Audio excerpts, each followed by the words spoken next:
Everyone. In today's lecture, we will talk about what we called as block diagram representation, and I will shortly tell you what these things means and how the block diagram representation simplifies for us the analysis of system. So, if I have a system with different components, how do I visualize it? Is there a nicer way to represent that system, and how to understand the flow of transformation of signal in complex system or a given series of interconnected system? How do I find its overall transfer function? We will try to understand that phenomena of it, and this is what we usually call as block diagram representation.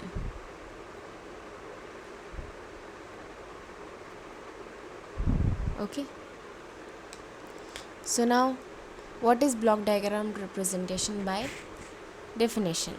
So it is just shorthanded pictorial representation of system which depict each of the system subcomponents, how signal flow within components or from one subcomponent to other, and this block diagram will give me an easier representation of this kind of system or complex system. Okay, there could be multiple system connected to each other and interacting with each other, and we will see also how having this kind of representation will give us some easier method to find the overall transfer function of system, given that I know transfer function of individual component or individual subsystem. So very simple building block of block diagram will be of 4 component once I will have. Okay, so very simple building block of block diagrams are 4 components. First is I have GS, which is transfer function, or we have defined so far. I have just have a arrow to represent the direction in which signal flow. Then I will have a summing point. I have a signal U1s, a signal U2s, and there is a plus and minus here. So ys could be computed as U1s minus U2s, and if there is a plus sign here, if I am using plus sign, then it will be plus here. Okay, then fourth component is takeoff point. Well, these are just like you are just adding an additional wire over here, or something like this is US here. So if I just put a wire here and take a signal, would still remain the same. Since US is here, then US is also here. So it is just representing a branch of a signal. So these are 4 main components. I will just repeat it. It is my transfer function which we are studying till now. Okay, this is arrow to represent the direction of flow of signal. Summation will give me summation of 2 or more signals. Takeoff point is just a representation of branching of a signal. Okay, so let us try to draw a block diagram of simple circuit which we had started with. So I have a VIT, input voltage, current, I have resistance, capacitor over here. Okay, and then L we just omit for simplicity, so I can just say that VI is my US and V naught is my output signal. So this is my input signal, this is my output signal. Okay, so in this diagram, one second, this is my input and this is my output. Okay, and it's transfer function we can calculate it as output by input as 1 by 1 plus SRC. So this is transfer function for this block, this circuit diagram. So this has a very simple block diagram representation of this format. So we have just computed the transfer function to be 1 by 1 plus SRC, and this is simpler representation of this system where BIS is my input, BOS is my output, and this is the transfer function. So basically it is representing the component GS, which we have seen in last slide. Okay, so well, what happen if I have a system which are in this form, cascade form? Okay, so this is US, which is generate a certain YS. Okay, Y G1, the output serve as input to G2, the output of G1 serve as input to G2, the output of G2 serve as input to G3, and so on. Okay, so in this case a transfer function is simply this one, YS by US is equals to G1s, G2s, G3s. So let us see this. So this is actually is a straightforward to compute. So let me call this as Y1.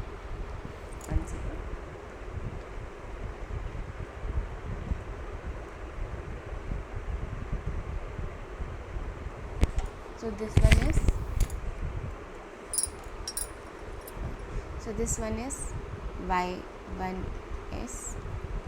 I'm considering this as U1, this is U2, this is Y2, this is U3, and so on.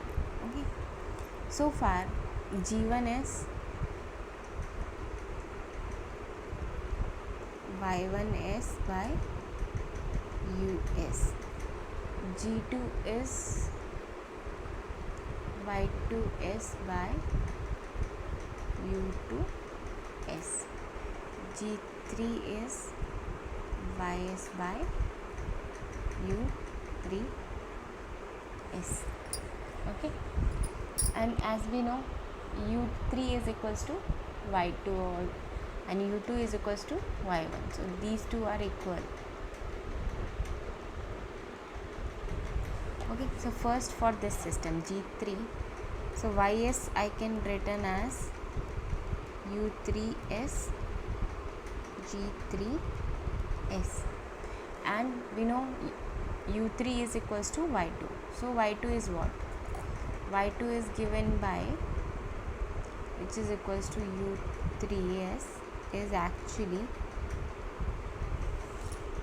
G2s into U2s. So I will put this equation equals to, so in over here, so y U3s is U2s, G2s, G3s. Now from here I know U2 is equals to Y1. So Y1 is what? Y1 is US into G1s. So put this in place of U2. So it is equals to U2. So put in this equation, it will be US, G1s, G2s, G3s. So transfer function is Y by U, which is nothing else multiple of these three. Okay, so here is what I call as series connection, series interconnection, in which case transfer function is just to multiply. Okay, next we have, similarly I can also have a component interconnected in parallel, and that would be the overall function is YS by US, and let us say YS by US is G1s plus G2s plus G3s. So So how we will get that? So let us say that this is US. Okay, so I can just write down it as, it is giving me output as y1s, here it is giving me y2s, here it is giving me y3s. And by the definition of summation block, ys is y1s plus y2s plus y3s. Okay, so I could write it as y1s is what? It is given by g1s into us. So g1s us plus g2s us for y2s, similarly g3s us. If I take us as common, so it will be ys by us is g1 plus g2 plus g3. Okay, so resultant is the expression that the entire gs is ys by us is equals to sum of all three subcomponents in parallel form. So I could also have things connected in what I call as negative feedback loop. Okay, so I have a signal here, it goes by gs, it is ys, and ys is feedback by hs. Okay, over here. So how does transfer function look in this case? So in feedback form, so I want to find out ys by us.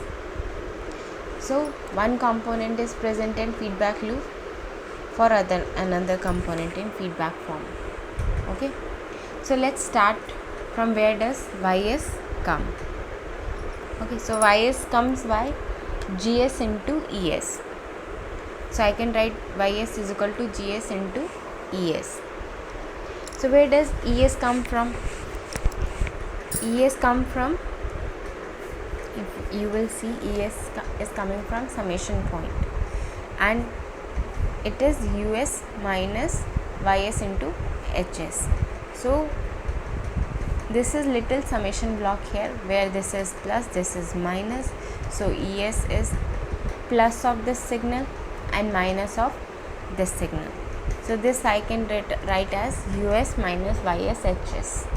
So I just do a little simplification. So I just say ys is equal to gs us minus gs hs ys.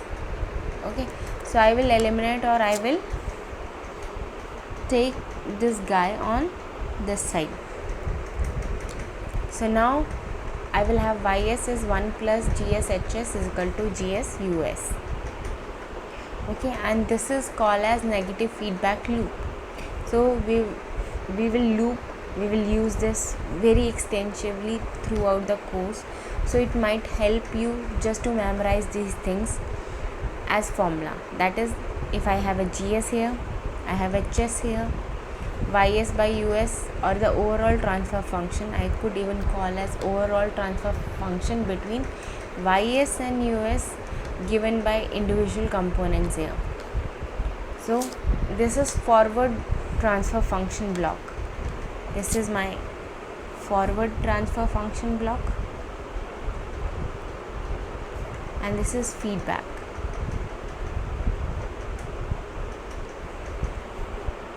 Okay, so the overall transfer function is ys by us is equal to gs 1 plus gs hs. So I could possibly, if I just be a little lazy, and I could just look at this system. As you know, I have one RC connected to another RC.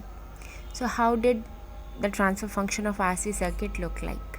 So over here I am having two RC in cascade form. So as we have seen earlier, the transfer function for R and C circuit was 1 by 1 plus S R C. So this is the transfer function of first guy, and the second guy would have again 1 by 1 plus SRC. So let us see if that is the answer. So let me just derive the transfer function starting from the 4 steps which I have listed earlier.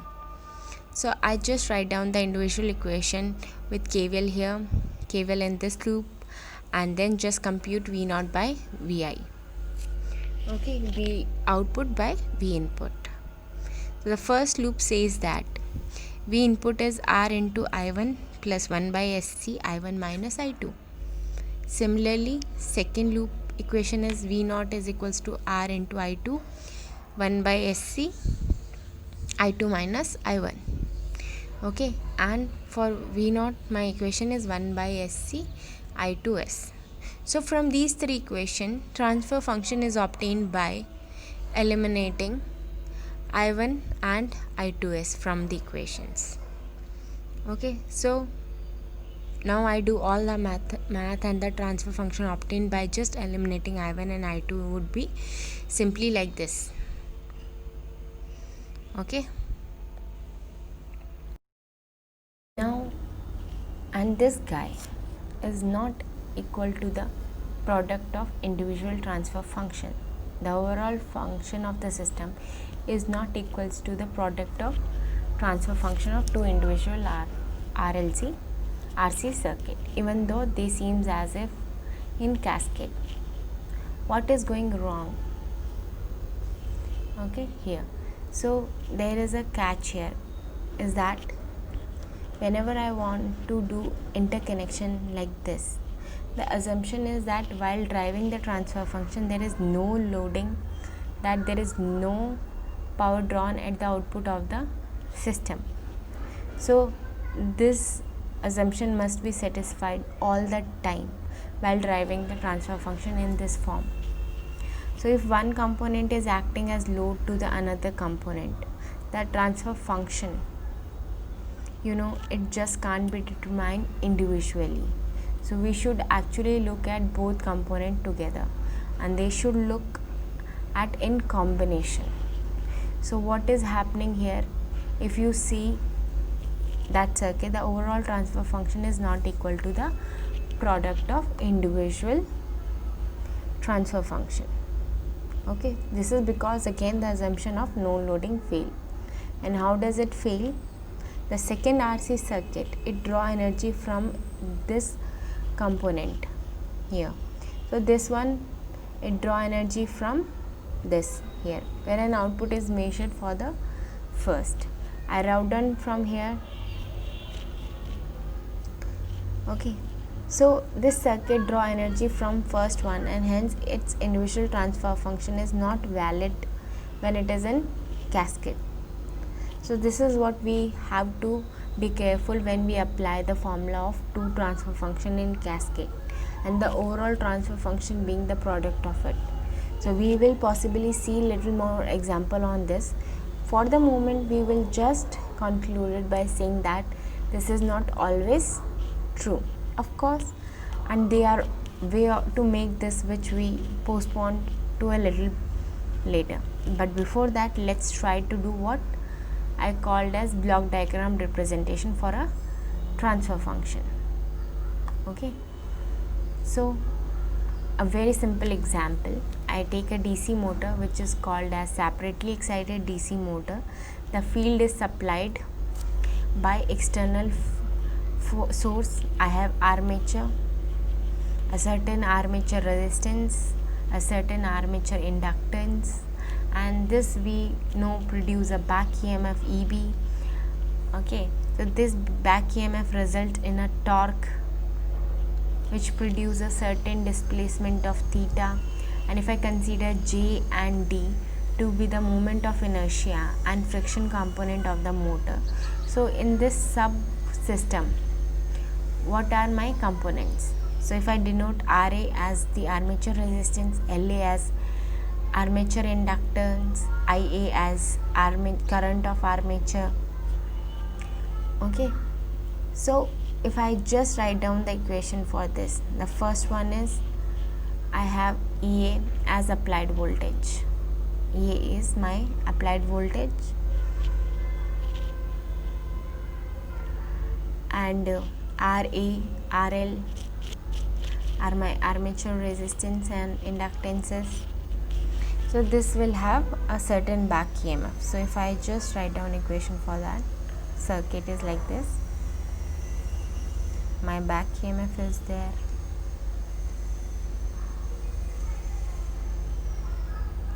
minus sign is there, plus minus, this is EB, this is RA, LA, sorry, this is EA, armature resistance, applied voltage, EB. Okay, so first of my equation, if I write down, would be EA is equals to, if current is IA, so it is EA is equals to IARA plus LA DIA by dt. Okay, so I can write in Laplace form, it is EA is equals to IARA plus NSLA into IA. Okay, plus EB is also there in this equation. In this equation also EB is also there. Okay, so what happened next? Once this is back EMF is generated, I will have a certain torque resulting in displacement theta.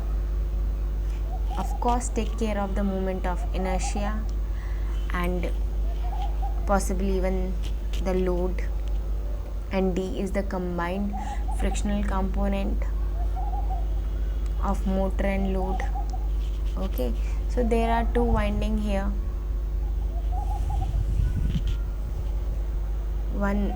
two things here, one is back EMF constant and another is motor torque constant. Two constants are there. Okay, so these are variable and constant of my model.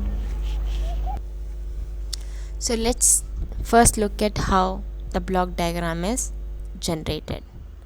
The first thing, in the previous slide I had this thing that EA minus EB is equals to R plus SLA times IA. Okay, so if I were to write this as a block, so first block would say that EA generate a certain current IA. So as EA as my input, possibly, or which result in certain armature current, so how will that look like? So it is only trying to achieve, the bigger block diagram here. So I start by saying EA, there is a negative sign, there is a positive sign, and it will be EA, and this is EB. And if I would write this here, it is EA minus EB. Okay, so now EA minus EB is my input to the system, which is generating an output IA, and this block is having 1 by RA plus LAS. So by using these equation, I reached till here. I got this summation point. Here it is EB. Okay, so now EA minus EB is my input to the system, and IA is my current. So EA minus EB goes via block 1 by LAS plus RN to give me IA. Everything is again in Laplace domain in this direction.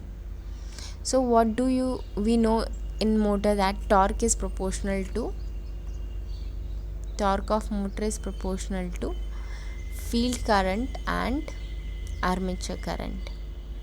So the basic of DC motor teach this way. When here my field is constant, we have seen that field was constant in separately excited machine. So if you go and see the picture in last slide, so EF is always constant. So the torque as a result of this would have a constant effect IT. Therefore what is variable here is just the armature current. There will be proportionality constant, IF is again constant, so I am having a constant term ET, and IA is my variable. Okay, so the armature current as a load varies, the armature current would vary. Therefore the torque I can write as T M is some torque constant times the armature current. So if I will have KT and TM here, okay, so what does this torque do?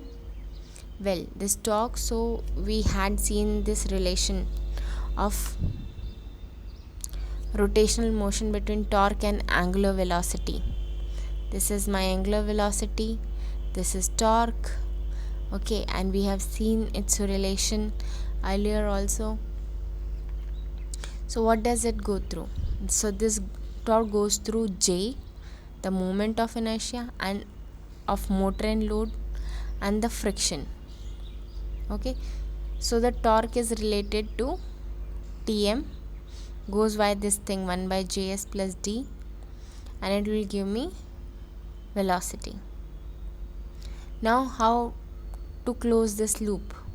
So I have that back EMF is proportional to, we have seen that back EMF is proportional to speed of motor, okay, omega B. We have seen that in DC machine. So KB is my back EMF constant, and so if you recollect the basic of DC motor, I will have KB into theta, the dot. So theta dot y KB, and if I write theta dot in S domain, it is S into d theta. Okay, so KB complete my entire loop here, this KB. If I am multiplying S into d theta into KB, I am getting EB, back EMF. So again let's go through the process. So with an arrow in this direction, so my input voltage first generate an armature current. I was about to say that, so this is my armature current, then armature current is generating my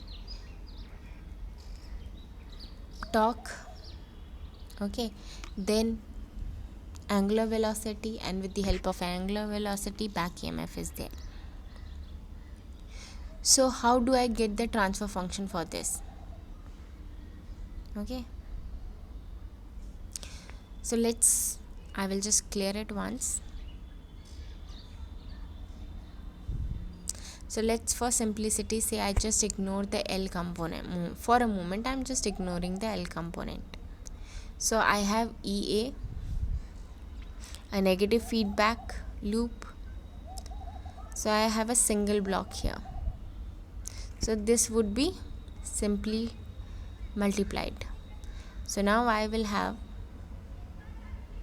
a single block which is having 1 by RA into KT into 1 by JS plus D, okay, and then 1 by S back feedback component is KB, which is going into my summation block, okay. So I will just recall what property I have learned about the block diagram earlier. So here I have GS, HS, this is my GS, this is my HS. So for feedback system it was GS by 1 plus GS HS. So I have seen that block. Then this would be multiplied by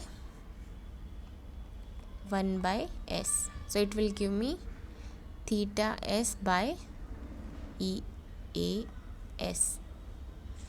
Okay.